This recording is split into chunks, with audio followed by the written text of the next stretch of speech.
আল্লাহ বলছেন, ইয়া আইয়ুহাল্লাযীনা আমানু ইন তুতিউ ফারিকাম মিনাল্লাযীনা উতুল কিতাব, হে ঈমানদারগণ, তোমরা যদি বিধর্মীদের অনুসরণ করো, ফলো করো, ইয়ারুদ্দুকুম বাদা ঈমানিকুম কাফিরিন, তাহলে তারা তোমাদেরকে ঈমান আনার পরে তারা তোমাদেরকে কাফের বানাবে।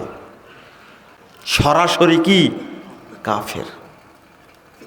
কোন বিধর্মের অনুসরণ চলবে না, হারাম, হারাম। 4031 নম্বর হাদিস আবু দাউদের মধ্যে এসেছে, রাসূল সাল্লাল্লাহু আলাইহি ওয়াসাল্লাম বলছেন, মান তাশাব্বাহা বিকওমিন ফাহুয়া মিনহুম। অনুসরণ না, শুধু যদি কেউ সাদৃশ্য রাখে সে তাদের অন্তর্ভুক্ত হয়ে যাবে।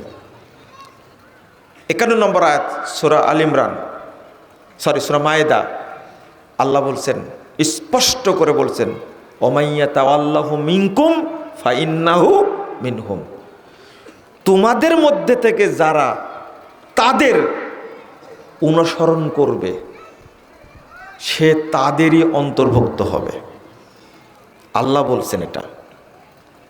আল্লাহ রাব্বুল আলামিন বলছেন, হুকমাল জাহিলিয়াতি ইয়াবগুন ওয়া মান আহসানু মিনাল্লাহি হুকমান লিকওমিন ইউকিনুন।